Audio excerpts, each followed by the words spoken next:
Hey, Candace here from Little Steps Big Happy. I talk about health and fitness tips for moms. So, today I got a good one for you. Today I am going to cover 7 quick weight loss tips that you can use. These are fast, simple things that you can start incorporating into your daily life that are really going to make a big difference. They've helped me a lot, and I really think they're going to be good for you. Okay, so tip number 1 is to meal plan. This is a lifesaver for you. Trust me, trust me, trust me. This one can make all the difference. Studies have shown that we are 42% more likely to follow through with something if we've written it down. So, writing out your food, 42% more likely to eat it. That's pretty good. Not to mention, you're going to make better eating choices. You're going to make healthier eating choices when you're not tired, when you're not stressed, when you're not hungry. So meal planning kind of allows you to set that intention for what you're going to eat when you've got your best interests at heart. This makes a big difference. And also it makes things more organized. It saves you time. You don't have to worry scrambling around, what am I going to eat? What am I going to do? Yada, yada, yada. Like, all that drama's left behind. You've already made the plan ahead of time. And so you're going to eat a lot better. Tip number 2 is to meal prep. I could probably go on and on for days about how much meal prep has helped me eat healthier. So I spend one day of the week, sometimes 2, depending on how much time I have, and I cook all the food for the week. I cook all the breakfast, the lunch, the dinners, everything. And so what that means is throughout the week, it takes me all of 5 minutes to make dinner. All I do, pull it out the fridge, heat it up. My family of 5 is happily fed, and I don't have to spend forever cooking. It makes it so much easier to eat healthy. If sometimes the kids are eating something different than me, don't have to cook another meal. It's already done. If we're running around crazy and we don't have a lot of time, don't have to worry about trying to hit the drive-thru. It takes 5 minutes to make dinner. Everything is so much easier and faster because the healthy food is already done for you. It's almost like having a personal chef, except you just did a little bit of the work earlier in the week. It's a game changer, trust me. So, tip number 3 is to go for short, intense workouts. So if you're anything like me, life is busy, you don't have a ton of time to exercise. I know some people are like, oh, let's go spend an hour at the gym. And I'm like, oh, I don't have time for that. So what I have done instead that has really worked well is to do short, intense workouts. So as opposed to an hour-long workout, maybe I only hit 15-20 minutes. But I push myself kind of hard. I do interval training, I do strength training.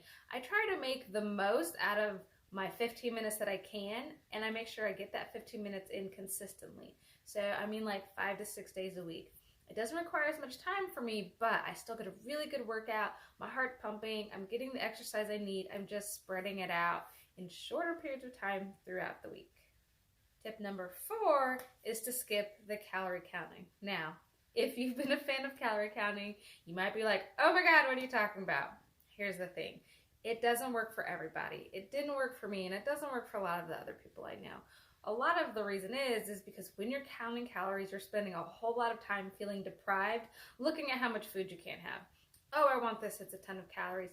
Oh, I've already blown through all my calories by lunch. What am I gonna do for dinner? It's craziness, and it did not work for me, and it was very time consuming. Like, it wasn't something I wanted to spend a lot of time doing, and I definitely didn't want to do for the rest of my life.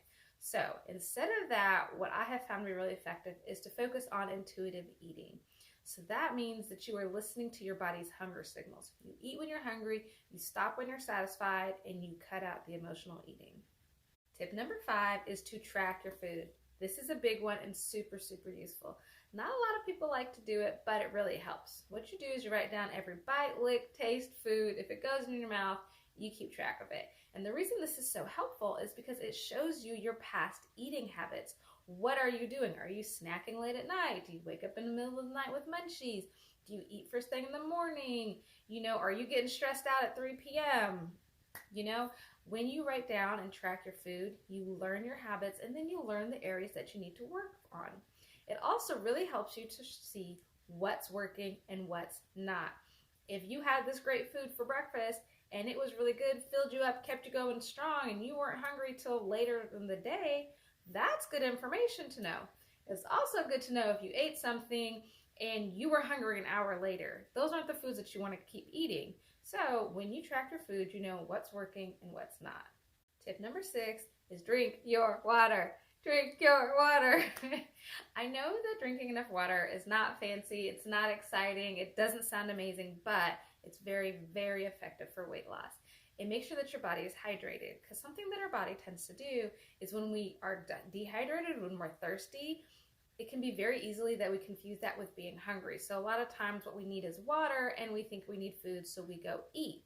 But that's typically eating food that our body doesn't need. We store it as fat, you know, hello, a couple extra pounds I wasn't looking for. When you're trying to lose weight, make sure you're drinking at least 64 ounces of water a day. If you can drink more power to you, but 64 ounces is a really good place to start. Tip number 7, my last tip for today, is to get 7 to 8 hours of sleep at night. I know if you're like me and your mom, that's a struggle. Last night, my son climbed in bed with us in the middle of the night. He was up for an hour. Last night was not a good night of sleep. But most nights, I really aim to get 7 to 8 hours of sleep. Here's the thing, your body needs energy. No matter how many responsibilities we have in our lives, we need energy. And when we don't get it, what do we tend to turn to? Food, sugary food, carb food, food that tastes good and gives us that short burst of energy, but really hurts our weight loss efforts and isn't good for us in the long term. So make sure you're getting enough sleep each night. It's going to help you make better eating choices. You're going to have more energy to get up and do that workout, and it's really going to help you see progress with your weight loss. Those are my weight loss tips for you guys today. These are things that I have done. They have helped me be successful, lost my weight, been maintaining it for almost 2 years. So I really feel like these are useful tools for you guys. I hope you enjoyed the video. Have a good day. Bye.